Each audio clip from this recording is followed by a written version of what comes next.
Before we begin the story, let us know where you're watching from by leaving a comment below. If you enjoy this video, don't forget to like and subscribe. Have a wonderful day. Enjoy the story, everyone. If the cat wants to vote, meow meow. If the mouse is going to win, squeak squeak. Sophie was humming her new hit, Funky Candidate Cat, swaying slightly in her office chair while stacking papers and using a stapler as a microphone. The workday was already over, and the building was pretty much empty. At least that's what Sophie thought. Wearing a blazer one size too big and shoes that made a click-clack sound with every step, she was performing with heart. She even did the choreography, which included a dramatic meow, a Broadway-worthy head toss, and an awkward little hip shake. But behind her, someone had shown up at the office door. It was Marcus, the company's CEO, the most feared man, respected, expressionless, who never smiled, and there he was, watching that performance like he'd just seen an alien during prime time. Sophie, unaware of her VIP audience, kept going. Vote for the cat. He's the king of ethics. He meows in the Senate. He's just fantastic. Marcus crossed his arms. Still holding the folder he came back to retrieve. For a second, just 1 second, the stiffness in his face faded. The corner of his mouth curved up, almost invisible, but real. He smiled. For the first time in 20 years, a phenomenon rarer than a solar eclipse and a leap year that falls on a Friday holiday. Sophie, turning with a dramatic spin, came face to face with him. The scream echoed. She dropped a pile of folders, tripped over the swivel chair, hit her knee on the desk, and in the panic dropped her purse on the floor, spilling lipsticks, gum, and a tiny rubber duck. "My ninja boss, did you teleport here?"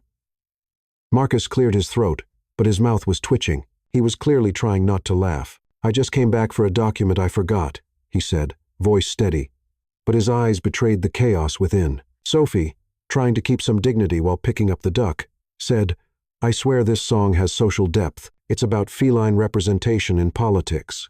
Marcus raised an eyebrow.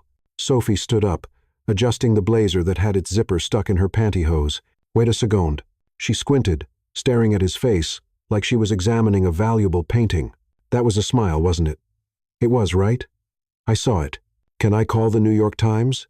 Marcus looked away, returning to his serious posture. "Do you always sing that when you think no one's watching?" Sophie shrugged, still out of breath. "Only when I'm really happy or really tired or slightly low on blood sugar." She held out the documents to him, but dropped half of them again in the process. Marcus bent down to help, and for a moment, their eyes met. The silence wasn't as awkward as it should have been. "Is your shift over, Miss Sophie?"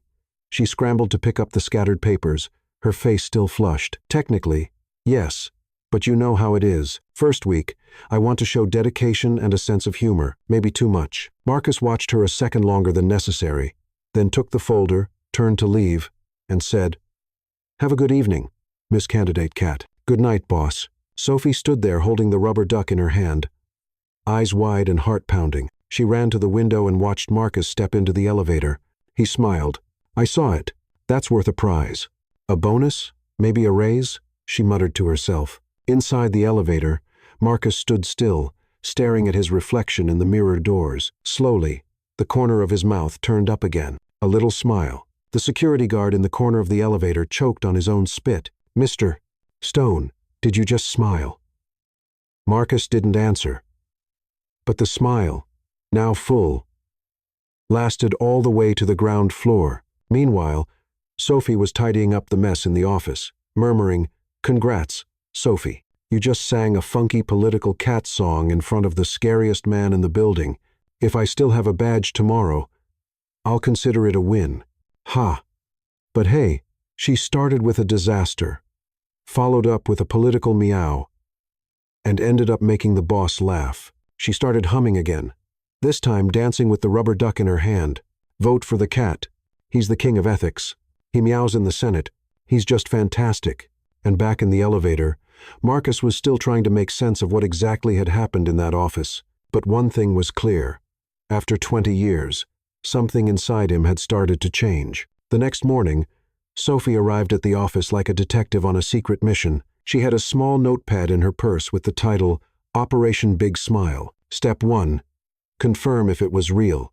Step 2. Repeat the miracle.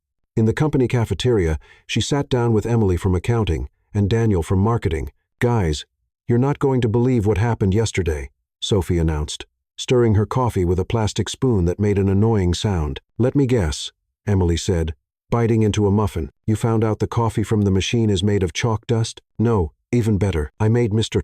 Stone smile." Daniel nearly choked on his orange juice. "Sophie, sweetie, did you hit your head?" Marcus Stone wouldn't smile even if he won the lottery. "I saw it with these two eyes that'll one day be 6 feet under," Sophie insisted, pointing dramatically at her own eyes. It was a small smile, but a real one. "Grade A, certified, teeth showing and everything." Emily shook her head. "Honey, I've worked here for 5 years. I've seen that man in meetings, presentations, even at a Christmas party. His face never changes. It's like he's made of marble." "Expensive marble," Daniel added. "The kind that costs more than my apartment." Sophie slammed her hand on the table, making the trays bounce. "Exactly. That's why this was historic. I have to make it happen again, you know, for science." Her two co-workers exchanged amused looks. "And how do you plan to do that?" Emily asked. Sophie smiled with the glow of someone who just discovered the cure for corporate boredom. "With the same song that worked yesterday, the funky candidate cat." "What?" Daniel frowned. "A Brazilian musical masterpiece adapted to American reality. You'll see." After lunch, Sophie began her campaign. First test, the elevator. When the doors closed with her and 3 other employees inside, Sophie began discreetly, "Vote for the cat. He's the king of ethics. He meows in the Senate. He's just fantastic." The others looked at her as if she just announced aliens had landed in Central Park. "Sorry, it's a relaxation technique," Sophie improvised, smiling nervously. On the 10th floor, the doors opened, and Marcus stepped in. Sophie nearly choked on her own saliva. He greeted everyone with a polite nod and turned his back to her. Sophie took a deep breath and whispered barely audibly, "If the cat wants to vote, meow, meow." Marcus's right eyebrow twitched slightly, just slightly, but Sophie saw it. "Bingo," she thought, trying not to jump with joy inside the elevator. When they reached the 20th floor, Marcus walked out without looking back. But Sophie could swear she saw him shake his head slightly, like someone trying to brush off a stubborn thought. Second test.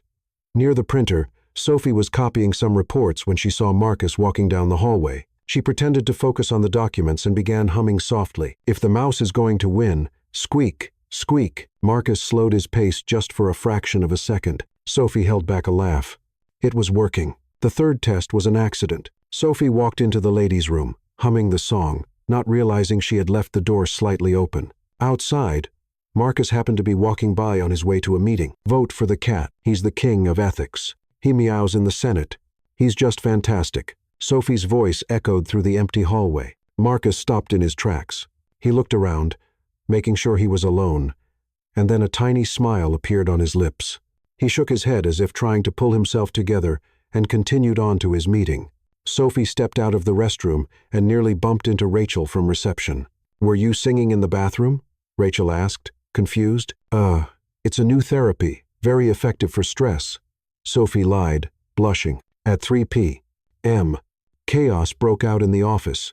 Patricia, Marcus's executive assistant, ran down the halls like the building was on fire. "Emergency! Emergency!" Patricia shouted, waving her arms as she rushed through the hallway. Sophie and a few other employees gathered around her. "What happened?" Emily asked. "The Japanese investor arrived early. The meeting that was supposed to be tomorrow is happening today in 1 hour. And our official interpreter just called. She has food poisoning." Daniel gave a low whistle. "That's serious. Mr. Stone's been waiting on this investor for months." Patricia looked around, clearly panicking. "Does anyone here speak Japanese?" "Anything at all?" Total silence. Sophie timidly raised her hand. "I know how to say arigato and sayonara. Does that count?" Patricia looked at her like she was the last life raft on the Titanic. "You'll have to come with me." 5 minutes later, Sophie stood in front of Marcus's office door as Patricia knocked frantically. "Come in," came the firm voice of the CEO. Patricia shoved Sophie into the luxurious office. "Mr. Stone, we found a temporary solution for the interpreter issue." Marcus looked up from his papers and saw Sophie standing there like a lost penguin in the desert. "Sophie." He frowned. "She speaks Japanese." Patricia lied without hesitation. "And can pose as your experienced personal assistant. It'll give the company more credibility." Marcus looked at Sophie, then at Patricia, then back at Sophie again. "You speak Japanese?" he asked, clearly doubtful. Well, Sophie swallowed hard.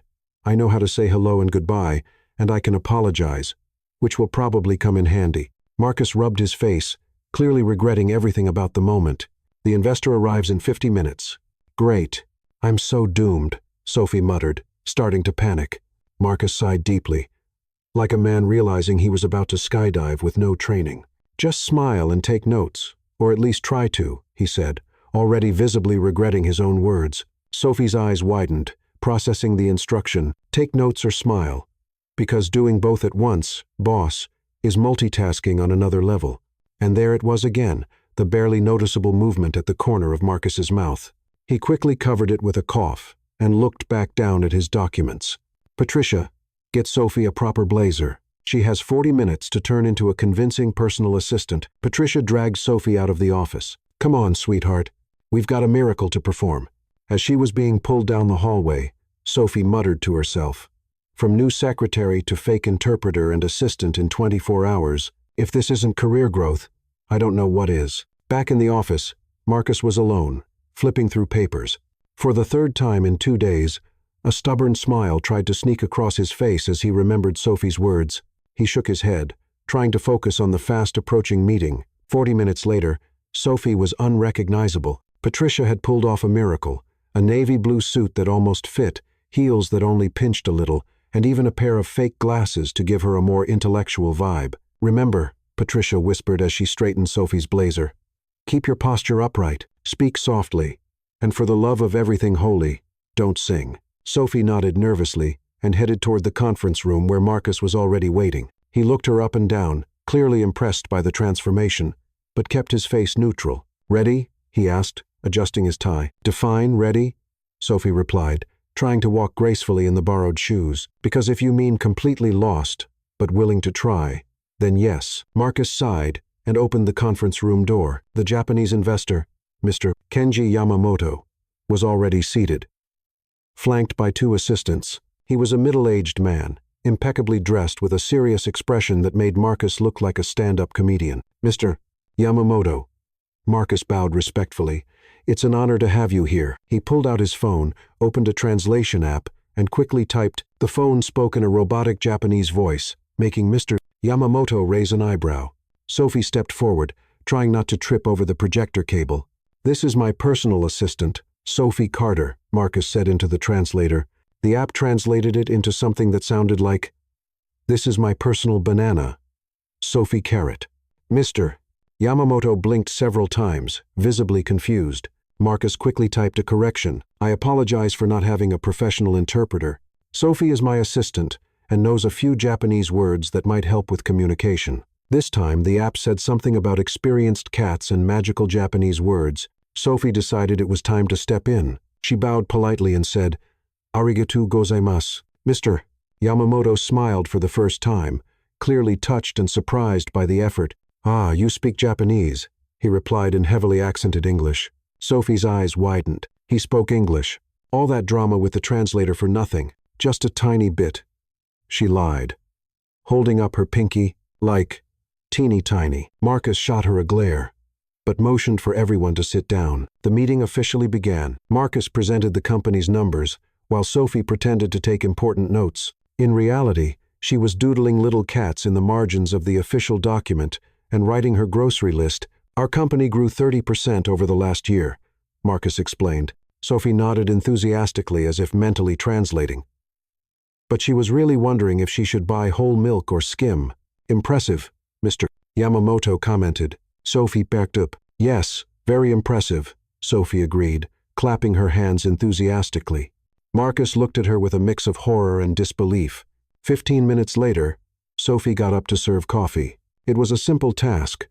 Grab the tray and hand out the cups. But Sophie had a unique talent for making simple things complicated. First, she tripped over the laptop cable, making the screen wobble. Then, she mixed up the drinks, giving espresso to someone who asked for decaf and green tea to Marcus, who hadn't asked for anything at all. Sorry, she mumbled, trying to fix the mix-up.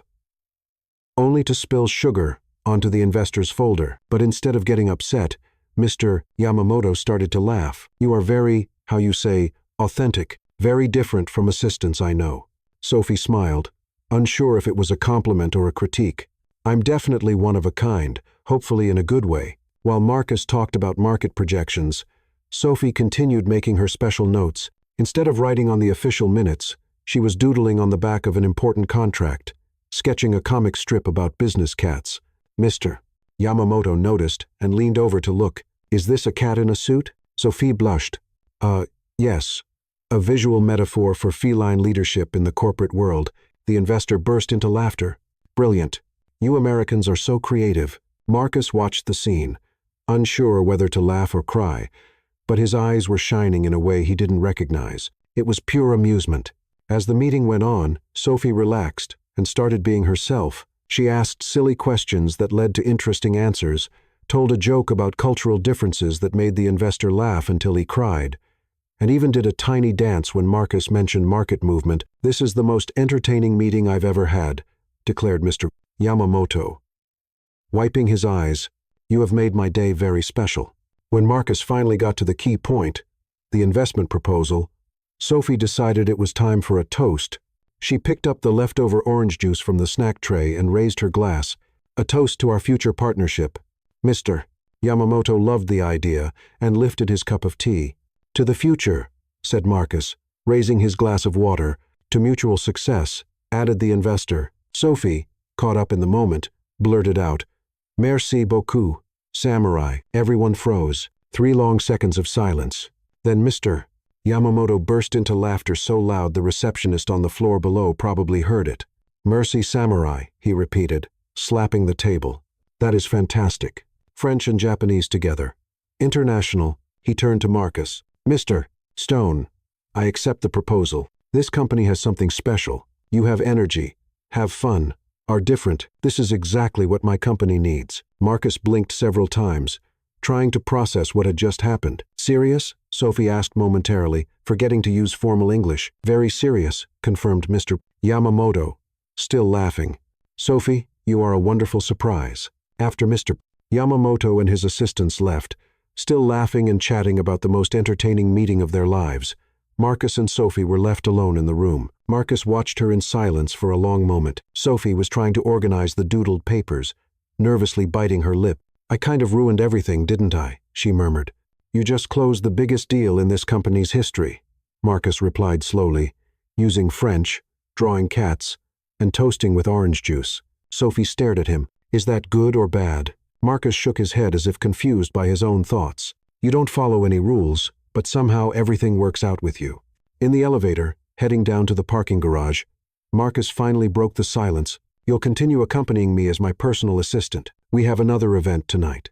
Sophie looked at him. "Oh, so now this is corporate theater. Will there be costumes?" Marcus gave her his usual impatient look, without answering. But Sophie could swear, once again, she saw that barely have a movement at the corner of his mouth. The elevator reached the parking level, and Sophie couldn't help but wonder what kind of adventure she was getting herself into this time. 6 hours later, Sophie was standing in front of the mirror in the ladies' room of a fancy dress boutique, questioning every life choice she had ever made. "This isn't a dress, it's a trap," she muttered, trying to breathe in the teal-blue gown she had rented for a price that seriously endangered her monthly budget. Emily's borrowed heels were making her feet scream for mercy, and the makeup she had done herself made her look like she was trying to enter a witness protection program. Marcus was waiting in the lobby of the Plaza Hotel, immaculate in his black tuxedo. When Sophie appeared at the top of the marble staircase, trying not to trip, he was speechless for a few seconds. "You look," he began. "Ridiculous," Sophie cut in, adjusting the dress for the 10th time. "I was going to say beautiful, but ridiculous works, too," he replied. And Sophie couldn't tell if that was a compliment or an insult. The ballroom was filled with New York's elite. Women wore jewelry worth more than cars, chatting with men whose watches were worth entire apartments. Sophie glanced around and whispered, "I feel like a microwave pizza at a French banquet." Marcus almost smiled, but held back. "Just smile, and be yourself." "It worked with the Japanese investor. Being myself is exactly what got me here," Sophie muttered, grabbing a champagne flute from a passing tray. The first hour was a parade of awkward introductions.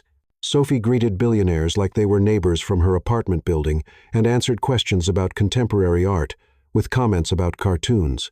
"And you, dear, what do you think of Thompson's recent work?" asked a platinum-haired lady wearing a pearl necklace. Sophie was chewing on a salmon canapé like it was a fried chicken snack. Oh, I prefer the classics. Really, Tom and Jerry never go out of style. The woman blinked, confused, but Marcus quickly redirected the conversation. Later, Sophie was chatting with a group when she spotted a guy with a mustache, loudly bragging about his yachts. I have 3 vessels, you know, one in France, another in the Bahamas. Sophie interrupted innocently. Wow, Mr. Mustache, you must spend more time at sea than a pirate. The man turned red. People around them choked on their drinks, and Marcus had to fake a coughing fit to cover up his laugh. It's Mr. Baxter, the man corrected, clearly offended. Sorry, Mr. Baxter Mustache, Sophie replied sincerely. Not understanding what she'd done wrong, Marcus quickly pulled her to the other side of the ballroom. Sophie, you can't just go around giving nicknames like Mr. Mustache to billionaire moguls. But he has a mustache, she protested, and a very nice one, by the way. That's when the night took an unexpected turn. A stunning woman in a red dress that definitely cost more than Sophie's entire car walked up with a smile that never reached her eyes. Marcus, darling, she said in a silky voice that sounded like poisoned honey. Sophie immediately saw Marcus's body tense up. Isabella, he responded stiffly. Isabella was everything. Sophie was not. Tall, elegant, with perfectly styled blonde hair and a posture that screamed, I belong here. Her icy blue eyes scanned Sophie from head to toe like she was appraising a second-hand item. And who is this little creature? Isabella asked with a fake smile. Sophie Carter, my assistant, Marcus answered rigidly. Oh, how cute, Isabella chuckled, but it wasn't a warm laugh. Marcus has always had a soft spot for unusual employees. Sophie felt her blood boil. Unusual as in not being fake. From their nails to their personality, Isabella's smile faltered for a split second, then quickly returned. Marcus, darling, we need to talk alone, she said, completely ignoring Sophie and grabbing Marcus's arm possessively. I'm sure you're tired of this rebellious phase. Why don't we go back to what we had? We were perfect together. Marcus looked at Sophie, then at Isabella, clearly uncomfortable. Sophie could see the panic building behind his eyes, and then he did something completely unexpected. Actually, Isabella, I'm engaged. The entire ballroom seemed to go silent. Isabella's eyes widened, and Sophie nearly dropped her champagne glass. Engaged? Isabella repeated, stunned. To who? Marcus took a deep breath and looked straight at Sophie. To Sophie. Sophie choked spectacularly on the champagne, coughing so hard that half the room turned to look. What? She managed to exclaim between coughs. Marcus quickly grabbed her hand and forced a smile, one that almost looked romantic if Sophie didn't already know his usual stone-faced expression. She stared at him, eyes wide. The whole world felt frozen in that moment. Isabella was pale as a sheet, and Sophie could hear whispers spreading through the ballroom like wildfire. How much is this going to cost me? Sophie muttered through a clenched smile. Because I charge a lot to fake love in public. Marcus squeezed her hand tighter. Whatever it takes. Please. Sophie glanced around. All those rich, powerful people were staring at her like she was some rare zoo animal. Isabella looked like she was silently plotting an elaborate revenge. And then Sophie did what she did best. She improvised.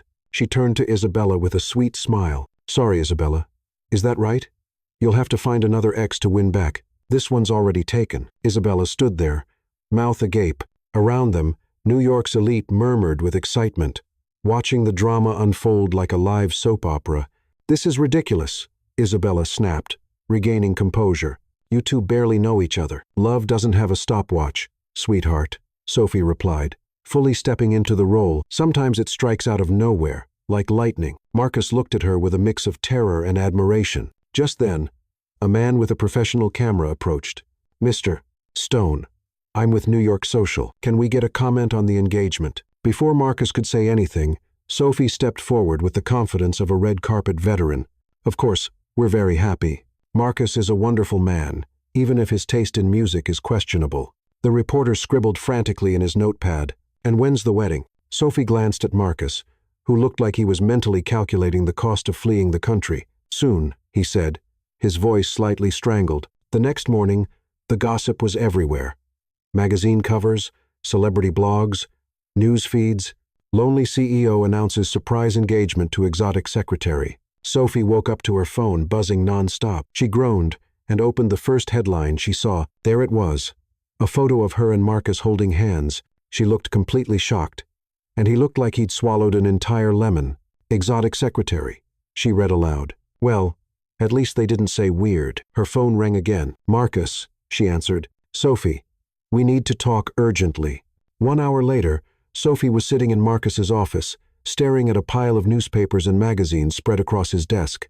Every cover featured some variation of the same headline: Whirlwind Romance, Corporate Cinderella, and her personal favorite, Mysterious CEO, Finally Finds Love with Hilarious Employee. Hilarious, Sophie said, picking up the magazine and waving it. At least they recognized my comedic talent. Marcus stood by the window, looking down at the swarm of photographers camped out on the sidewalk in front of the building. 17 paparazzi, he muttered. 17 people with professional cameras, waiting to document our every move. Sophie joined him at the window and gave the photographers a cheerful wave. The flashes started immediately. Sophie. Marcus pulled her away from the window. Don't do that. Why not? They seem nice. That one even smiled back. Marcus ran a hand through his hair, a gesture Sophie was starting to recognize as his maximum stress indicator. We need to talk about this, he said, motioning vaguely to the magazines. Sophie sat in the chair across from his desk and crossed her legs. All right, boss. Talk. The situation is out of control. He hesitated. But maybe it's not entirely bad. What do you mean? Marcus sat down behind the desk and clasped his hands. The board is thrilled. Our public image has never looked better. Stock went up 3% just this morning. Sophie nodded slowly. Go on. And there's an important deal in progress with Thompson and Associates. They're a traditional family-owned company. They value strong personal relationships. A 5-year-old bachelor CEO made them question my stability. Sophie started to see where this was going. You want me to keep pretending to be your fiancé for a limited time, just until we close the deal. Sophie leaned back in the chair, studying his face. And what do I get out of this? Marcus blinked, clearly not expecting her to negotiate. What do you mean? What do you get? Marcus.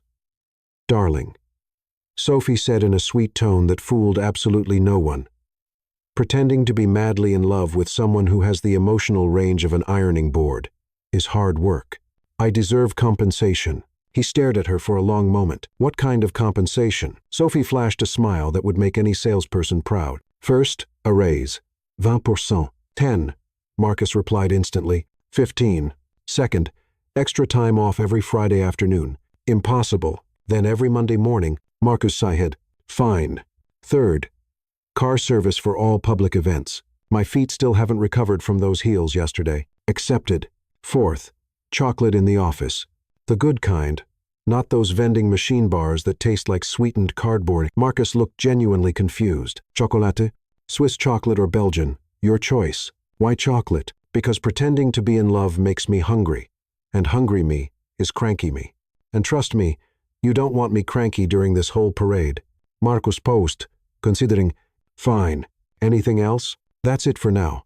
But I reserve the right to renegotiate if this situation gets messier. They shook hands, sealing the most surreal agreement either of them had ever made.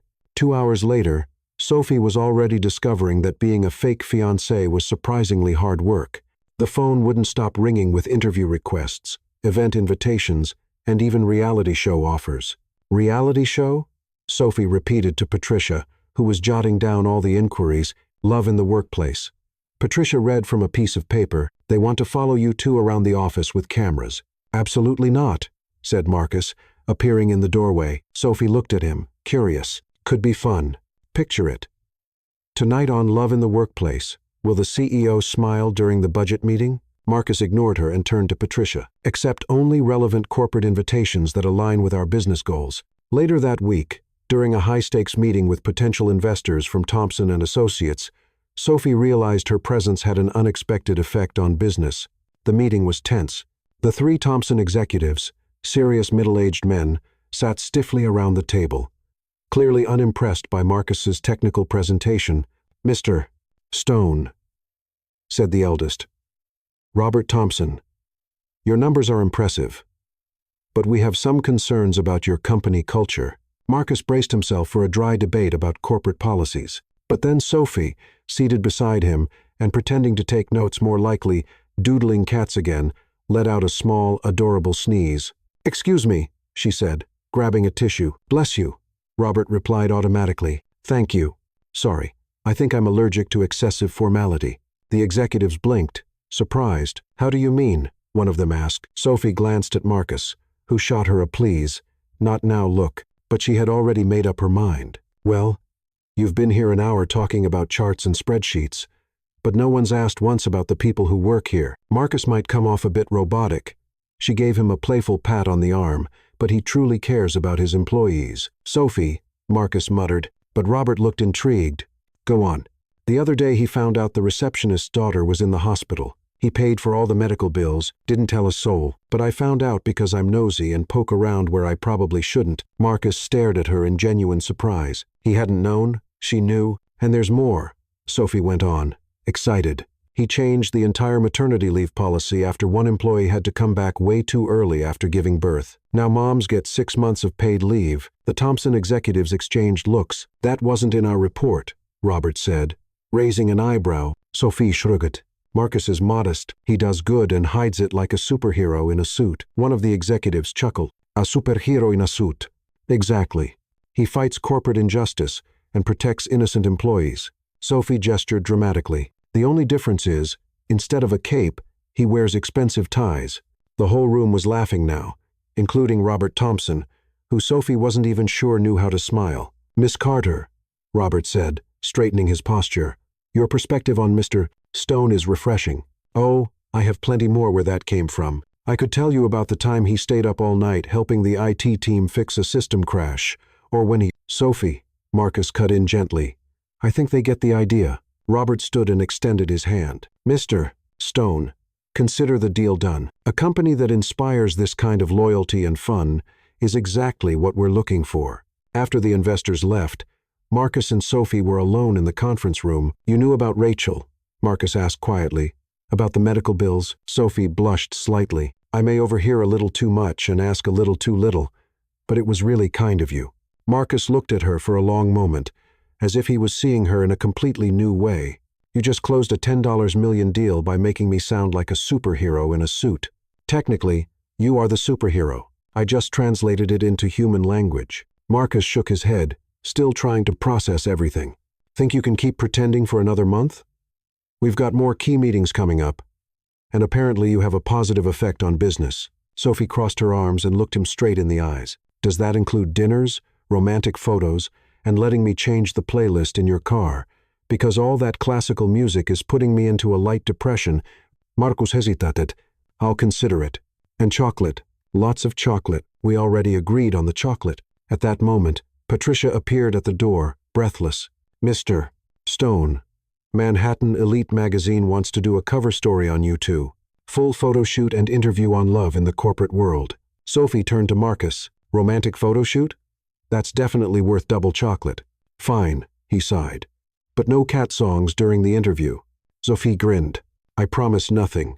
The next morning, Sophie woke up to the annoying sound of her alarm and the unmistakable chaos of photographers shouting her name outside the building. "Sophie! Sophie! Over here!" She peeked through the curtain and saw at least 10 paparazzi camped out on the sidewalk. "Seriously, don't you people have homes?" Sophie muttered, quickly shutting the curtain. 2 hours later, she was at the Manhattan Elite magazine studio, being styled, brushed, powdered, and dressed like a luxury doll. The chosen dress was a soft, elegant baby blue that made her nearly unrecognizable. Her hair had been transformed into a cascade of soft curls. "You look stunning," said Linda, the makeup artist, ready to conquer the world. Sophie looked in the mirror and barely recognized herself. "I'm pretty sure this version of me could actually speak fluent Japanese." Marcus arrived at the studio 10 minutes later, as flawless as always, but Sophie noticed a new kind of tension in his shoulders. "Nervous?" she asked, adjusting his tie in a gesture that had become oddly natural. "No," he lied, avoiding her eyes. The photographer, a dramatic man named Antonio, greeted them with open arms. "There they are, the lovebirds. You're even more gorgeous in person," Sophie whispered to Marcus. "He sounds like a children's show host on too much caffeine." Antonio positioned them in front of a sleek, minimalistic white backdrop. "Perfect. Now I want natural love. Passion. Pretend the rest of the world doesn't exist." Sophie looked at Marcus. "Pretend I'm holding Swiss chocolate." "That should help." Marcus almost smiled, but held it in. The shoot began with basic poses. Hands clasped, dreamy gazes, radiant smiles. Sophie discovered she had a talent for this, tossing out jokes between shots that even made Marcus relax. Beautiful. Perfect. Antonio shouted. Now closer. That's it, Marcus. Hand on her cheek. Sophie. Look at him like he's the last slice of pizza on earth. That I can do, Sophie murmured, making Marcus let out a genuine laugh, which the camera captured perfectly. As the session went on, Antonio became more demanding. I need more chemistry, more intensity. You're in love. Show it. Sophie and Marcus exchanged a look. They both knew they were pretending. But there was something in the air, a tension neither of them could quite define. How about a little dance? Antonio suggested. Something romantic, intimate. A soft instrumental song began to play. Marcus hesitated, then offered his hand. Sophie took it, and they began to move slowly, smoothly. You dance well, Sophie murmured, a little surprised. Mandatory childhood lessons, he replied. My mother insisted. Mine insisted I learn how to change a tire. Diffre priority. Marcus chuckled quietly, and Sophie felt a strange flutter in her stomach. It wasn't hunger. Perfect. Perfect, Antonio exclaimed, snapping photos wildly. But I need more. More passion. More. More kiss, maybe? Sophie felt Marcus's body tense immediately. Kiss? She repeated, her voice slightly higher than usual. Just a little kiss, Antonio insisted. For the cover, it'll be iconic. Sophie looked at Marcus, who seemed to be mentally calculating if he could dig a tunnel out of the studio. It doesn't have to be a real kiss, she whispered, just lips touching, like in theater. Marcus nodded stiffly, like in theater. They got into position. Marcus gently placed his hands on Sophie's face. She closed her eyes, mentally bracing for a stage kiss. But fate, clearly in a humorous mood, had other plans. Just as they leaned in, Sophie stepped on the edge of the ornate Persian rug that decorated the studio. Her heel caught, and she lost her balance completely, flying toward Marcus like a runaway missile. He tried to catch her, but the impact threw them both off. Sophie slammed into his chest, and in their awkward attempt to stay upright, their lips met. Not a soft stage kiss. A real, full, accidental kiss. The camera's flash went off automatically. For 2 seconds that felt like forever. They stood like that. Sophie and Marcus in each other's arms, both too shocked to move. Oh my God, Antonio screamed. That was perfect. Pure magic. The corporate kiss of the century. The entire studio staff started clapping and cheering like they just witnessed a miracle. Sophie and Marcus quickly pulled apart, both flushed and visibly uncomfortable. That was Marcus started. Un accident? Sophie coutin fast. Total. Accident. Blame the rug. Accident? Antonio looked genuinely offended. That was art. You two have real chemistry. In the following days, the photo went viral. The magazine broke sales records, and the image of Sophie falling into Marcus's arms spread across the internet like wildfire. The memes came fast. The secretary who took down the CEO with love, when you trip and fall into your destiny tutorial. How to land a millionaire CEO in 3 easy steps. Sophie was in the office, scrolling through the comments on her phone, when Marcus walked in, looking visibly rattled. Did you see this? He asked, holding up his phone. I saw. We're famous, Sophie replied, trying to sound casual. At least now we have chemistry. Just need the periodic table to go with it. Marcus didn't laugh. He was pacing across the office like a caged animal. This is completely out of control. Marcus, relax. It's just a photo.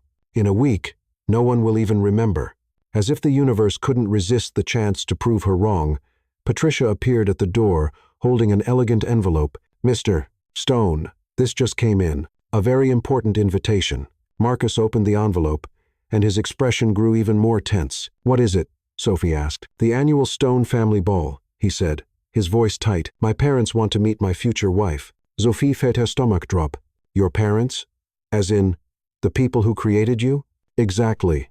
She took the invitation from his hands and read aloud. Cordially invites Sophie Carter, future Mrs. Stone. She stopped. Mrs. Stone? Well, that escalated quickly. Marcus sank into his chair. The ball is next Saturday at the family mansion. Every Stone will be there, along with half of New York's elite, major investors, and the press. Definitely. Sophie looked at the golden embossed card, then at Marcus, who looked like he was having a silent existential crisis. So, I'm going to meet your parents, pretending to be your fiancé, at a gala surrounded by rich and powerful people while photographers document our every move. Basically, Sophie sat in the chair across from him. This definitely calls for triple chocolate and a crash course in etiquette, and maybe therapy afterward. Marcus finally looked at her. Do you still want to go through with this? Sophie thought about the accidental kiss, the weird flutter still in her stomach, the viral memes, and the absolute absurdity of it all. Of course, she said, surprising even herself. But you're going to owe me way more than chocolate after this. Marcus nodded, both relieved and terrified. Anything? Careful with those promises, Marcus Stone, Sophie said. I have a very vivid imagination when it comes to collecting favors. On Saturday night, Sophie sat in the passenger seat of Marcus's car, adjusting her gown for the 10th time. This time, she had chosen an emerald green dress, elegant but still very her. Nervous? Marcus asked, noticing how she kept fiddling with the strap of her purse. Me? Nervous? Sophie laughed, but the sound came out a bit too high-pitched. I'm just going to meet your entire family, pretending to be your fiancé, in a mansion full of rich and famous people. Why would I be nervous? Marcus drove in silence for a few minutes before speaking again. My parents are intense. Intense like they ask about retirement plans on first dates. Or intense like they hire private investigators to check your background. More like the second, he replied. Sophie couldn't tell if he was joking. She watched him as he drove. There was something different in his posture, a kind of tightness she hadn't seen, not even in the most high-pressure meetings. Marcus? Yes. Why didn't you smile for 20 years? The question came out more directly than she intended. Marcus almost hit the brakes. What? Everyone at the company talks about it. Marcus Stone never smiles. You're more likely to see a unicorn than the boss laughing. But why exactly 20 years? Marcus was quiet for so long. Sophie thought he wouldn't answer. Finally, in a low voice, he said, I lost someone important. Sophie felt the weight of his words. She had touched something delicate. I'm sorry. You didn't have to. He was my twin brother. Marcus interrupted quietly. Ethan, we were identical, but he was the opposite of me. Always laughing. Always making everyone laugh. Sophie didn't say anything. She just waited. He died in a car accident when we were 15. He was coming back from a party, wanted to surprise me with some silly thing he bought. Marcus posed. After that, smiling felt wrong, like I was betraying his memory. Sophie's eyes welled up. Marcus, it's not stupid. It's human. She took a breath. Do you really think your brother would have wanted you to stop smiling because of him? Marcus didn't answer, but something in his expression softened. I bet he was the kind of person who made everyone laugh, even when he was sad. Sophie continued gently. And if he were here now, I bet he'd be joking about you, pretending to date the clumsiest employee in the company. This time, Marcus smiled, a small, real smile. He would have loved you. You have the same questionable sense of humor. Sophie smiled back. So, when I make you laugh, it's not betrayal. It's remembering. 15 minutes later, they arrived at the Stone Mansion. Sophie looked out the window and swallowed hard. This isn't a house. It's a small country. The mansion was massive, with perfectly manicured gardens and a circular driveway already packed with luxury cars. Last chance to run, Marcus joked, though Sophie could see he was nervous too. And miss the chance to hear whatever embarrassing stories your parents have on you? Not a chance. They stepped into the grand hall, which was decorated with white and gold flowers. The guests were exactly what Sophie had imagined, elegant, sophisticated, and all of them seemed to instinctively know where the most expensive champagne flutes were. Marcus, a warm female voice called out. A graceful woman with silver hair styled to perfection and a radiant smile approached. Sophie knew instantly it was Marcus's mother. They had the same eyes. Mom, Marcus kissed her cheek. This is Sophie. Sophie. Margaret Stone clasped both of Sophie's hands with genuine warmth. Finally, I've been dying to meet the woman who made my son smile again. Mrs. Stone. It's a pleasure, Sophie said, trying to channel her inner elegance. Margaret, sweetheart. And let me just say, you're even more beautiful in person than in all those magazine photos. Sophie blushed. You're too kind. Edward.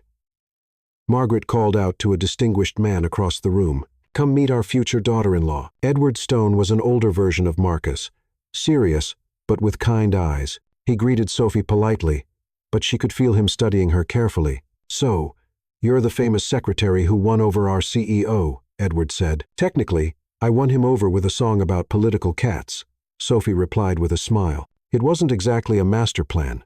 Margaret burst out laughing. I love it. Marcus has always been so serious, he needs someone to loosen him up. Mom, Marcus murmured, clearly embarrassed. What?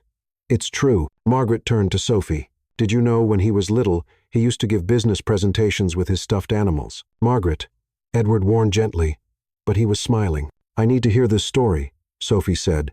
Visibly delighted, he was 7 and held a meeting with all his teddy bears to discuss equal toy distribution in the bedroom. Margaret shared proudly. He even made charts. Sophie looked at Marcus, who was now visibly red. Charts at 7? It was a phase, he muttered. It was adorable, Margaret corrected. He's always been special, and now he's found someone just as special. Sophie felt a sudden pang of guilt. Margaret's joy was real, and Sophie was lying to her face. The night continued pleasantly. Sophie mingled with Marcus's relatives, heard more adorable and embarrassing childhood stories, and even made Edward Stone laugh with her dramatic imitation of the Japanese investor's accent. But just as she was reaching for a glass of champagne, a voice froze her in place. What a coincidence seeing you here. Sophie turned. There was Isabella, radiant in a red dress that probably cost more than Sophie's yearly rent. Isabella, Marcus said tightly. Hello. Love birds. Isabella's smile was icy. How's it going? Still playing house? Excuse me? Sophie frowned. Isabella stepped closer, dropping her voice in a mock conspiratorial tone. Did you two meet in HR or on the set of Make Believe? Sophie felt her stomach twist but kept her face neutral. I'm not sure I follow. Oh, please, Isabella laughed softly. Do you really think anyone's buying this act? A nobody secretary who suddenly becomes the fiancé of New York's most unattainable CEO. Marcus moved forward. Isabella, I'm just being realistic, she interrupted sharply. And I happen to have proof that your darling Sophie is a professional opportunist. Messages, shady contacts, a very interesting background. Sophie knew it was a lie, but Isabella said it with such calm, venomous certainty that even she started to doubt herself for half a second. You have a choice, Isabella continued, savoring every word. Admit this little love story is a farce, or tomorrow everyone will know exactly who Sophie Carter really is. Sophie took a deep breath and smiled. Isabella, sweetheart, you're making a lot of noise over nothing. You know what I think? I think you miss Marcus, and you're making up stories for attention. It's kind of desperate. Isabella's face turned crimson. How dare you? I dare because I have just enough class to recognize unnecessary drama, Sophie said, still smiling. Now, if you'll excuse me, I'm going to dance with my fiancé. She took Marcus's hand and led him away from Isabella, though she could feel his tension radiating through his grip. He was shaken. An hour later, in the car outside Sophie's apartment, silence sat heavy between them. She could be bluffing, Sophie said, trying to lift the mood. And if she's not, then we face it together. It's not like we're actual criminals. Marcus pulled up to her building but didn't make a move to unlock the doors or say goodbye. Sophie, he began. Marcus, look at me. She turned to him, eyes steady. It doesn't matter what Isabella does. We're going to be okay.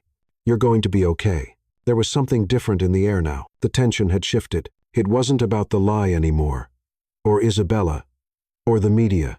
It was something else, something real. Marcus was looking at her like he was truly seeing her for the first time. You're incredible, he murmured.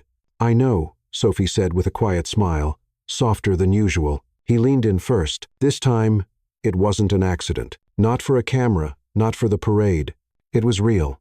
And when their lips met, Sophie felt something click, like a final puzzle piece sliding perfectly into place. Moments later, they were climbing the stairs to Sophie's apartment, still kissing, laughing, and fumbling with keys and shoes and each other, falling into something they couldn't name yet but didn't need to. That night, for the first time, they didn't pretend. The next morning, Sophie woke up to the smell of coffee and burnt toast.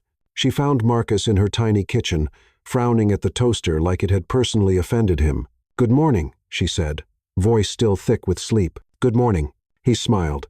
Hope you like your eggs slightly charred. Your kitchen is challenging, Sophie laughed, walking up behind him. It's perfect. And for the first time in a very long time, nothing she said was pretend. They spent the entire Sunday holed up in Sophie's apartment, eating takeout pizza and watching terrible romantic comedies on cable. It was surreal, watching the most feared CEO in New York lounging on her old couch, laughing at a cheesy 90 seconds rom-com. You know, I've seen this movie like 15 times, Sophie said, lying against his shoulder. Why would anyone watch the same movie 15 times? Marcus asked, genuinely baffled. Because sometimes you need something predictable. Something where you know everything's going to be okay. He looked at her with that quiet softness she was starting to recognize. How do you make simple things sound so deep? Natural talent, she said, stealing a slice of his pizza. That and the ability to eat other people's food without guilt. They both laughed, and for the first time in weeks, neither of them was faking a thing. On Monday morning, Sophie stepped into the office, humming softly. She could still taste the goodbye kiss Marcus had given her just before they'd split off onto different floors of the building, keeping up appearances. But her smile was completely real. But the moment she stepped into the office, she knew something was terribly wrong. Emily ran up to her. "Sophie, did you see it?" "See what?" Emily showed her phone. The screen was full of angry comments and screenshots of conversations Sophie had never had. Sophie Carter. The truth about the gold digger who fooled the CEO. Exposing messages. Reveal a plan to scam. A millionaire, greedy secretary had everything planned from day one. Sophie took the phone with trembling hands. The screenshots showed conversations between her and people she didn't know, talking about how to catch the rich CEO and pretend to love him to get his money. The messages looked real, with her pictures and everything. "I never wrote this," Sophie murmured, feeling the world spin. "Emily, I swear I never—" "I know you wouldn't do this," Emily said quickly, "but it's everywhere. Twitter, Instagram, Facebook. It's gone viral." Sophie kept reading. The comments were cruel. Obviously a scam. Nobody becomes Cinderella out of nowhere. Poor man, tricked by his own employee. This woman is an embarrassment to all honest secretaries. Her phone started ringing non-stop, unknown numbers. Probably journalists looking for statements. "Miss Carter." Patricia showed up, looking like she was attending a funeral. "The board wants to speak with you right away." Sophie went up to the meeting room, her legs unsteady. 5 men in suits were waiting, all with serious expressions. Marcus stood in the corner, visibly upset. "Miss Carter," said Robert Thompson, whom she recognized from previous contracts. "I'm sure you've seen the allegations. They're lies," Sophie said, trying to keep her voice steady. "I never wrote those messages." "Maybe so," Thompson replied coldly. "But whether they're real or not, they're doing serious damage to the company's reputation. Our phones haven't stopped ringing with worried journalists and investors." Another board member spoke up. "The company's stock dropped 2% this morning. We need immediate damage control." Sophie looked at Marcus, hoping he would say something, anything, but he just stood there, silent, with a tortured look on his face. "Therefore," Thompson continued, "we're asking for your immediate resignation. We also suggest that you publicly end your relationship with Mr. Stone." "Robert," Marcus spoke for the first time. "Maybe this is too hasty." "Marcus." Thompson cut him off.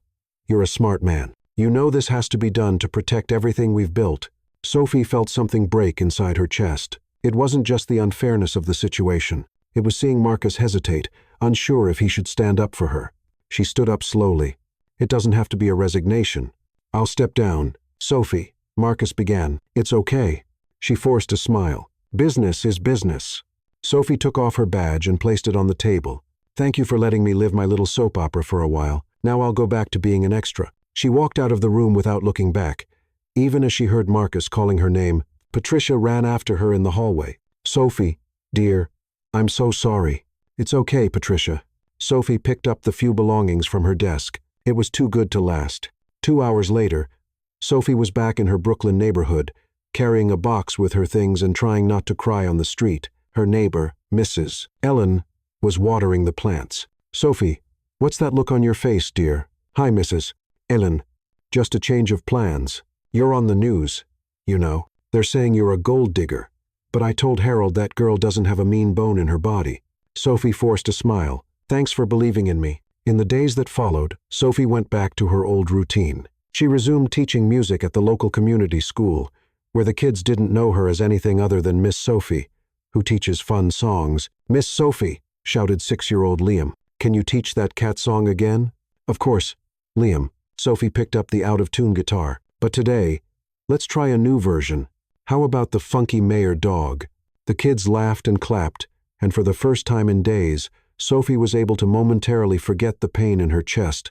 Meanwhile, across town, Marcus couldn't focus on anything. He was in his 3rd meeting of the day and hadn't heard a single word. "Marcus?" One of the investors called. Do you agree with the proposal? I'm sorry. Could you repeat that?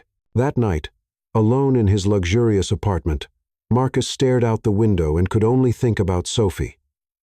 About how she sang out of tune in the shower, how she ate pizza like it was her last meal on earth, how she made him laugh without even trying. He caught himself smiling at the memory of when she called the tycoon Mr. Mustache, and then the tears started. 4 weeks later, Sophie was teaching a class when she started to feel strange, dizzy, nauseous, with a weird feeling in her stomach. "Miss Sophie, are you okay?"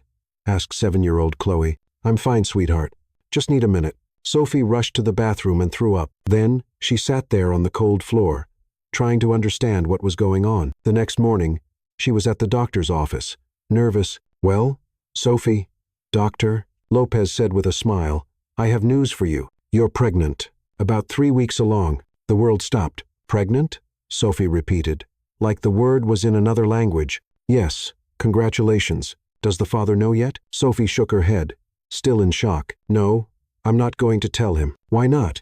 Sophie thought about Marcus hesitating in the boardroom, the way he didn't stand up for her, the cruel comments online calling her a gold digger. "Because I don't want anyone to think I'm doing this for money. I'll raise the baby on my own." "Doctor," Lopez frowned. "Sophie, raising a child alone is hard. If the father is a good man—" "He is," Sophie interrupted, the tears finally coming. "He's a wonderful man. That's why I can't tell him, not right now." That night, Marcus was at home, looking at a photo of Sophie on his phone, the only one he had saved, taken during the magazine photo shoot. She was laughing at something he had said, and her smile lit up the whole picture. He closed his eyes and could hear her voice singing, "Vote for the cat. He's the king of morale. He meows in the Senate. He's sensational." For the first time in 20 years, Marcus Stone cried. Not the quiet tears he had shed when he lost his brother, but the deep regret of letting the love of his life walk away without fighting for her. Marcus couldn't sleep. At 4 inches the morning on Tuesday, he was at the office, surrounded by piles of documents and 2 cups of cold coffee. He had spent the entire night doing something he should have done weeks ago, digging deep into the accusations against Sophie. Hiring a digital investigation firm had cost a small fortune, but the results were worth every penny. The message screenshots were fake, expertly fabricated, but fake. The dates didn't match. The metadata showed signs of tampering, and the digital trail led straight to one source: Isabella. Marcus looked at the report for the 10th time, feeling a mix of anger and relief. Sophie was innocent. She had always been innocent, and he had let her go without defending her. At 8:00 inches the morning, Patricia arrived and found Marcus still there, looking like he hadn't slept at all. "Mr. Stone, did you sleep here?" "Patricia, call an emergency meeting with the entire board. Now. It's 8:00 inches the morning. Some of them aren't even in yet. Call them. Tell them it's urgent. And call our legal team, too.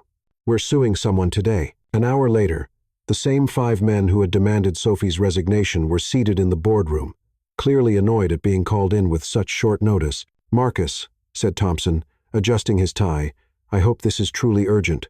I canceled an important meeting to be here." Marcus placed a thick folder on the table. "Gentlemen, we've discovered that Sophie Carter is completely innocent." The silence was immediate. "What do you mean?" asked another board member. Marcus opened the folder and began handing out copies of the report. The messages were fake, digitally created by Isabella Hampton, my ex-girlfriend, in an attempt to ruin Sophie's reputation and drive us apart. Thompson picked up the report and started flipping through it. "This is substantial evidence." "It's irrefutable evidence," Marcus corrected him. "You demanded the resignation of an innocent employee based on elaborate lies. More than that, you made me doubt someone He hesitated. "Someone I love." The board members exchanged uncomfortable glances. "Marcus, please understand our position," Thompson began. It seemed too convenient to question," Marcus interrupted. "And we failed. I failed." He stood and walked to the window. "That's why I'm announcing some immediate changes. First, our legal team will file a lawsuit against Isabella Hampton for defamation, slander, and emotional damages. Second, Sophie Carter will be rehired with a promotion and a significant pay raise. Third, we'll implement new policies to protect employees from false accusations. And what if she doesn't want to come back?" one of the members asked. Marcus smiled for the first time in days. "Then I'll have to convince her." That afternoon, Marcus stood in front of a group of reporters in the company's press room. Patricia had managed to organize a press conference in record time. Ladies and gentlemen of the press, Marcus began, surprisingly calm, I called this conference to clarify some incorrect information that has recently been circulating. Cameras flashed as he spoke. Sophie Carter, who was unfairly accused of being a gold digger, is completely innocent. The so-called evidence against her was fabricated, and we now have conclusive proof of that. A reporter raised her hand. Mr. Stone, does that mean your relationship is real? Marcus took a deep breath. It was now or never. Sophie Carter is not a fraud. She's the most genuine person I've ever met. She's funny, smart, brave, and has the rare ability to make anyone smile, even on their worst days. He paused, thinking about all the times Sophie had brightened his world. She's the only person who's made me truly smile in the past 20 years. And yes, I'm completely in love with her. The buzz among the journalists was immediate. Marcus continued. If she forgives me for doubting her, I intend to spend the rest of my life proving how much she means to me. The press conference made headlines on every news channel in New York within hours. Meanwhile, Sophie was at the community school, trying to teach a group of hyperactive kids how to play the xylophone. The noise was deafening, but at least it drowned out her thoughts. Miss Sophie, shouted 5-year-old Ava, can you sing that song about the political cat again? Of course, sweetheart. Sophie forced a smile, but let's try a calmer version today. My stomach's not feeling too great. Actually, the morning sickness had turned into all-day sickness, and Sophie was starting to worry whether she'd be able to keep her job if she kept running to the bathroom every 2 hours. Mrs. Grace, the school principal, appeared at the door. Sophie, dear, you have a call in the office. Sophie walked to Mrs. Grace's small, cluttered office, wondering who it could be. Maybe the doctor with some test results. Hello, Sophie. It's me, Emily. Emily? Sophie brightened at the sound of her former co-worker's voice. How did you get my number? I asked Patricia. Sophie, did you see the press conference? What press conference? There was a pause on the other end of the line. Marcus held a press conference today. He said you're innocent, that the messages were fake. And he said he's in love with you, in front of the entire press. Sophie's knees went weak. He said what? It's on every channel. He defended you publicly. He sued his ex, and he basically declared eternal love on national TV. Sophie sank heavily into Mrs. Grace's chair. Emily, I have to go. Thanks for calling. Sophie. Wait, but Sophie had already hung up. She sat there in the quiet office, trying to process what she just heard. Marcus had declared his love publicly. He had risked his image, his company, everything for her. And she was pregnant with his child and couldn't tell him. An hour later, Marcus was driving through the streets of Brooklyn for the first time in his life. The GPS had led him to an area he only knew from corporate charity reports. The Esperanza Community School was a low, simple building, with an old playground in the yard and a front wall that could use a fresh coat of paint. Marcus parked and sat in the car for a few minutes, watching. Through the windows, he could see Sophie with a group of children, animatedly gesturing while holding an out-of-tune guitar. She was singing, of course, even from a distance. Even through the glass, he could see her passion, her energy, the way the kids adored her. He got out of the car and walked closer to the window. Sophie was in the middle of a kid-friendly version of some song she had probably just made up on the spot. The little bird wants to fly high, but first it has to learn. The kids laughed and tried to mimic the sound. Sophie was making big, silly gestures, pretending to be a clumsy bird tripping over its own wings. It was the most beautiful thing Marcus had ever seen in his life. At that moment, Sophie looked out the window and saw him. She froze in the middle of the song, the guitar almost slipping from her hands. Miss Sophie, one of the kids called. Why did you stop? Sophie quickly looked away. Nothing, sweethearts. Let's keep going. But her voice was shaky, and Marcus could tell she was shaken. He went back to the car, knowing he had shown up at the wrong time. Sophie needed space, time, and he needed a better plan than just showing up and hoping she would forgive him. That night at home, Marcus looked at his phone a dozen times, tempted to call Sophie, but he knew he needed something bigger, something special. Something that showed he truly understood who she was, what really mattered to her. He thought about the kids at the school, about the way Sophie lit up when she was with them. He thought about that silly political cat song that had changed his life. He thought about how to make Sophie smile again. And then he had an idea, a completely crazy, embarrassing idea, probably doomed to fail, perfect for Sophie Carter. Marcus picked up the phone and started making calls. He had a grand gesture to plan, and only 24 hours to put it all together. Patricia, he said when she answered. I need you to get me a costume. Yes, a costume. And a portable sound system. And maybe some emergency singing lessons. Mr. Stone, are you okay? Marcus smiled, imagining the expression Sophie would make the next day. I'm great, Patricia. For the first time in a long time, I'm great. Tomorrow, he was going to win back the love of his life, even if it meant making a fool of himself in front of an entire school. For Sophie, it was worth it. The next morning, Sophie arrived at Esperanza Community School, still thinking about the image of Marcus standing outside. He had looked so out of place in that neighborhood, with his expensive suit and imported car, like a prince lost in a fairy tale. "Miss Sophie!" shouted Liam, running up to her as soon as she walked into the classroom. "Are you going to teach us a new song today?" "Of course, sweetheart," Sophie said, trying to push thoughts of Marcus out of her mind. "How about we make up a song about dancing dinosaurs?" The kids cheered. There were 12 of them, between 5 and 8 years old, all children from working families in the neighborhood. Sophie had fallen in love with every single one of them. "Dancing dinosaurs?" laughed Chloe, age 7. "They don't have rhythm." "Oh, but you haven't met the Samba T-Rex," Sophie replied, picking up the out-of-tune guitar. "He's got the best moves in town." The kids burst into laughter, and Sophie started improvising a silly melody about dinosaurs doing dance performances. It was in the middle of the second verse, while she was pretending to tap dance like a brontosaurus, that the classroom door opened, and in walked a giant panda. A person-sized plush panda holding a wireless microphone and a small portable speaker. The kids went completely silent for exactly 3 seconds before exploding. "A panda! He has a microphone. He's going to sing." Sophie let the guitar slip from her hands. She knew that posture, even hidden inside a panda costume. She knew the way he walked, even while trying to mimic a clumsy bear. "Marcus," she whispered in disbelief. The panda gave a shy wave and turned on the microphone. When he spoke, his voice came out muffled through the costume's head. "Hey kids, I'm the Love Panda. I'm here to sing a very special song for a very special person." Liam raised his hand. "Mr. Panda, you sound nervous." "I am very nervous," Marcus admitted, and Sophie had to hold back a laugh, because the person I'm singing to is the most amazing in the world, and I messed things up with her.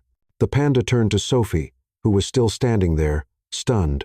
"Sophie, please forgive me for letting you go. I might not know how to sing, but I know the only song that makes sense now is you." Sophie felt her eyes fill with tears. He was really there, dressed as a panda, in front of a dozen kids, ready to make a fool of himself for her. "Marcus," she began. "Love Panda," Ava corrected excitedly. Marcus cleared his throat and began to sing. To Sophie's horror and delight, it was exactly the song she had sung on her first day of work.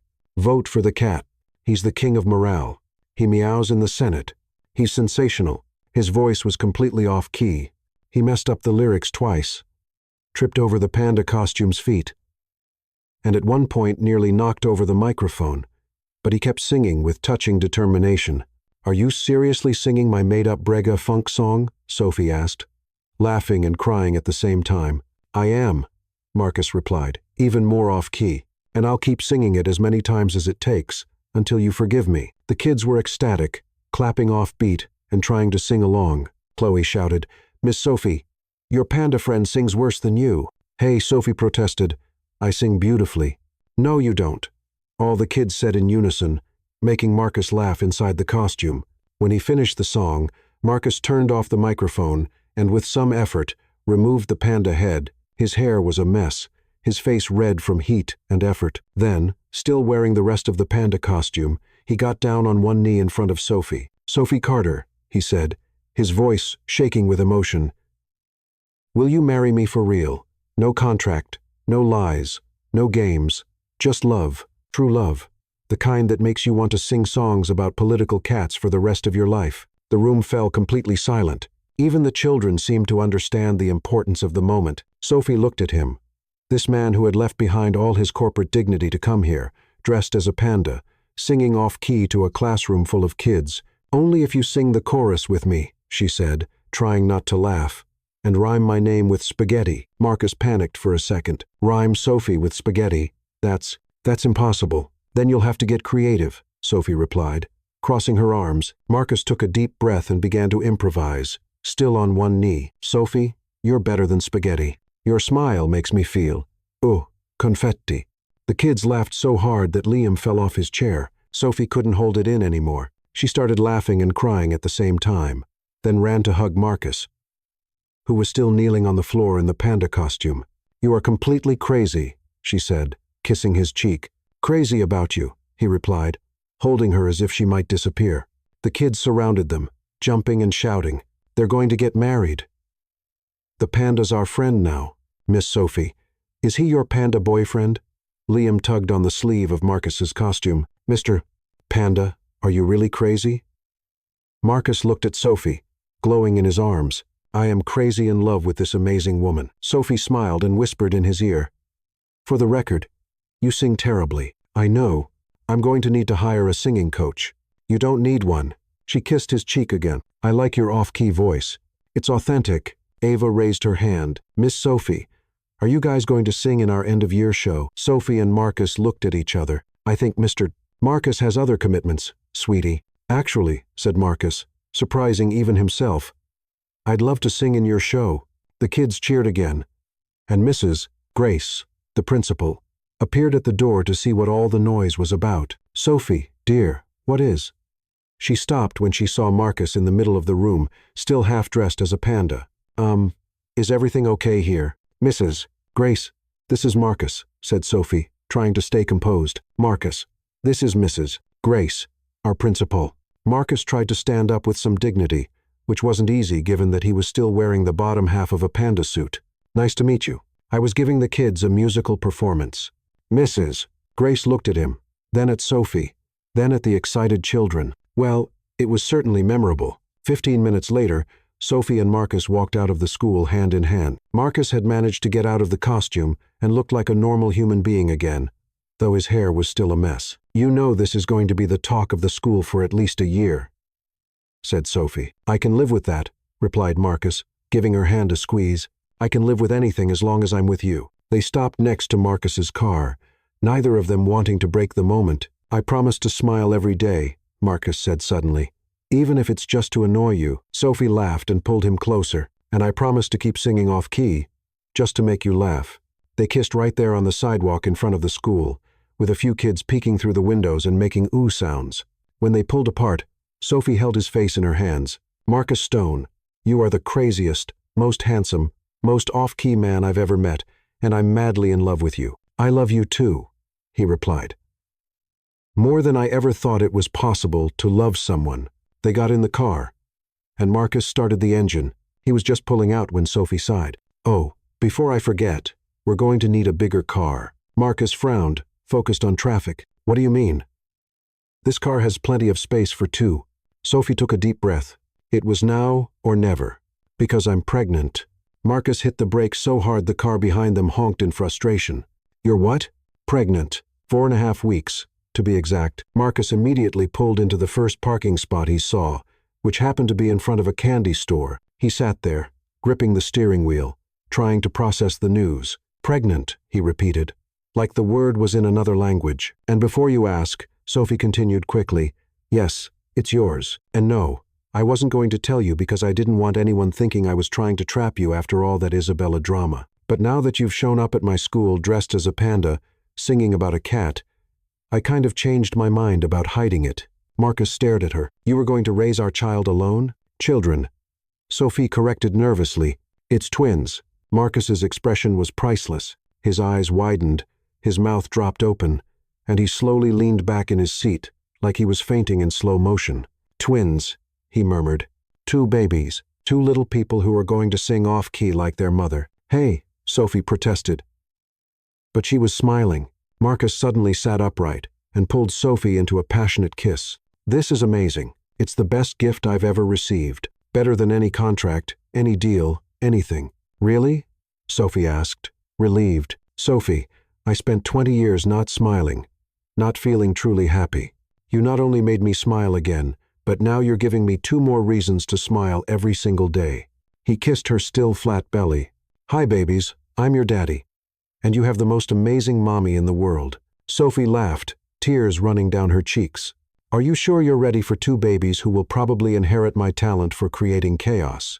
Marcus held her face. "Sophie, I've faced hostile boardrooms, tough investors, and Isabella Hampton. Two babies can't possibly be more challenging than that. You don't know the Carter family genetics, Sophie replied. We've been troublemakers since birth. Marcus laughed and kissed her again. Then it'll be an adventure, and I can't wait to start. A week later, Sophie was standing in the middle of Marcus's living room, surrounded by boxes, and wondering how she had managed to accumulate so much stuff in such a small apartment. Marcus, she shouted, why do you have 15 remote controls? His voice came from the kitchen. Every device has its own remote. Why do you need a dedicated remote for the towel warmer? Sophie asked, holding up a sleek black remote that looked like it could launch a spaceship. 2 warm towels, Marcus replied, as if it were the most obvious thing in the world. Sophie shook her head, laughing. 3 days living in Marcus's penthouse, and she was still discovering gadgets she never knew existed. Marcus, have you seen my toothbrush? He called out, emerging from the kitchen with flour on his nose. The blue ones in the master bathroom, the white ones in the guest bathroom, and the electric ones charging by the coffee maker. Sophie answered without looking up from unpacking a box of her books. Marcus paused, staring at her. How are you more organized in my house than I am? It's a gift, she shrugged, along with my talent for finding your lost socks. That evening, they had an important dinner. Marcus had insisted on cooking for his parents himself, which Sophie found both endearing and potentially disastrous. Marcus, are you sure you can handle lasagna? She asked, watching him wrestle with a lump of dough that seemed to have a vendetta. Absolutely, he said, flour now dusting his hair like snow. YouTube tutorials are practically Michelin star training. Woohoo! Sophie dipped a spoon into the sauce he was stirring. Sweetheart, you used sugar instead of salt. Marcus froze. No way. And this, she pointed at the spice jar, is cinnamon, not oregano. He looked at the jars like they'd betrayed him. How do you know this? Because I have taste buds. And your lasagna tastes like a dessert pizza. 2 hours later, when Margaret and Edward Stone arrived, the kitchen resembled a war zone, but dinner was salvaged thanks to Sophie's quick fixes. Marcus, darling, Margaret said, kissing his cheek, what a lovely aroma. Full disclosure. Sophie saved the meal, Marcus admitted, brushing flour off his shirt. I almost served cinnamon lasagna. Edward chuckled. At least you tried. Your mother spent decades trying to teach me to cook, and I still burn toast. How do you burn toast? Sophie asked, genuinely curious. I get distracted, and the toaster becomes a science experiment, Edward said with a grin. Sophie glanced at Marcus. That explains your family's culinary legacy. Dinner flowed smoothly, with conversation as warm as the now correctly seasoned lasagna. Margaret peppered Sophie with questions about her childhood, her music teaching, and her plans. Edward, more reserved, asked thoughtful questions but showed his approval with quiet smiles. Sophie, dear, Margaret said, slicing into her lasagna, you've brought a spark to Marcus we haven't seen in years. Mom, Marcus muttered, cheeks reddening. It's true, Margaret insisted. He called me last week to share a joke you told him. A joke? Edward raised an eyebrow. Marcus doesn't do jokes. Sophie blushed. It wasn't a big deal. She said I'm like a GPS, Marcus explained, a smile tugging at his lips. Always know the destination, but never enjoy the journey. Edward roared with laughter. That's perfect. Over dessert, a store-bought pie, Sophie had wisely insisted on. Marcus and Sophie shared their big news. We have something to tell you, Marcus started, his voice a little shaky. Margaret dropped her fork. You're setting a wedding date? I knew it. Actually, Sophie said, squeezing Marcus's hand, we are getting married, but there's more. More? Edward leaned forward. Marcus took a deep breath. You're going to be grandparents. Margaret let out a shriek that could have shattered glass. A baby. Edward, we're going to be grandparents. Twins, Sophie added, grinning. Margaret nearly toppled her chair in excitement. Twins, like Ethan and Marcus. Oh, it's fate. She started pacing, hands waving. I'll need to redecorate the guest rooms. 2 cribs, 2 car seats, double the onesies. Margaret, Edward said, laughing, they're not born yet. Exactly. I need to prepare now. Sophie, are you taking prenatal vitamins? Eating enough greens? Seeing your doctor regularly? Mom. Marcus tried to interject. And names, Margaret continued, undeterred. Have you thought about names? No trendy nonsense, please. Maybe Henry and Helen, or James and Jane. Margaret, Edward said gently. Oh, and I'll teach them violin. Margaret declared. And Sophie, you'll teach them singing. They'll be musical prodigies. Sophie looked at Marcus, amused. I think we've unleashed Grandmazilla. Marcus nodded, Grinning, Margaret finally sat down, still buzzing. I'm sorry, I've dreamed of grandkids forever. No apologies needed, Sophie said warmly. It's beautiful how much you already love them. Edward stood and hugged Sophie. Welcome to the family. Officially. 2 weeks later, it was their wedding day. Sophie had insisted on an outdoor ceremony in Prospect Park, with her community school kids singing in the choir. A public park? Margaret had asked, baffled. We could book the plaza's grand ballroom. The park, Sophie said firmly. With the kids singing, a picnic afterward, and no pretension. Now, behind a cluster of trees, serving as a makeshift dressing room, Sophie adjusted her simple white dress, elegant, but undeniably her, Miss Sophie. Liam ran up, his tiny suit slightly crooked, but adorable. We're ready to sing. Perfect, sweetheart, Sophie said. When I reach the altar, you start the song we rehearsed. The love song, Chloe shouted, joining the other 11 choir kids. Sophie had written a special song for the ceremony, blending her quirky style with heartfelt emotion about finding love amid life's chaos. Emily arrived, radiant in her bridesmaid dress. Sophie, it's time. Sophie took a deep breath. How do I look? Like Marcus's wildest dream, Emily said. I hope so. I'm kind of attached to his goofy smile now. The music began, not a traditional march, but Sophie's composition, played by a string quartet and sung by the kids. You came as a surprise in the middle of my off-key song. Sophie walked down the aisle of chairs, her eyes locked on Marcus at the altar. He looked impeccable in his tuxedo, but it was his tearful smile that caught her heart. You're stunning, he whispered as she reached him. You're not half bad yourself, she replied, adjusting his tie with a grin. Margaret sat in the front row, dabbing her eyes. Edward was beside her, filming with his phone. Behind them were company colleagues, neighborhood friends, and Mrs. Grace from the school. The pastor, a warm man Sophie knew through the school, began, We're here to celebrate Sophie and Marcus. Proof that opposites attract. The crowd chuckled softly. Sophie, your vows? The pastor prompted. Sophie took Marcus's hands. Marcus Stone, when we met, you were like a grumpy statue in a suit, but I found a sweet, quietly funny man who'd wear a panda costume for love. Laughter rippled through the guests. I promise to sing to you until we're old and creaky, even if my voice sounds like a dying printer. I'll make you laugh daily, even if it's at my kitchen disasters, and I'll love you as you are half robot. All wonderful. Marcus's eyes glistened. Sophie Carter. You stormed into my life with a song about political cats and flipped my world upside down. You showed me laughing isn't betrayal, joy isn't weakness, and the best things come in chaotic packages. He took a breath. I promise to smile every day, even if it's just to see you roll your eyes. I'll support your wild dreams, your silly songs, and your knack for nicknaming tycoons, and I'll love you and our kids, with all I've got. Rings? The pastor asked.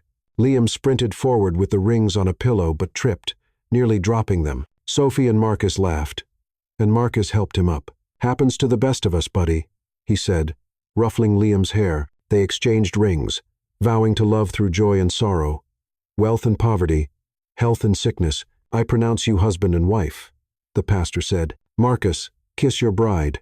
The kiss sparked applause, cheers from the kids, and whistles from co-workers. At the picnic reception, Marcus shocked everyone by dancing awkwardly, but with gusto singing off-key with Sophie and tripping during their waltz, nearly toppling half the guests.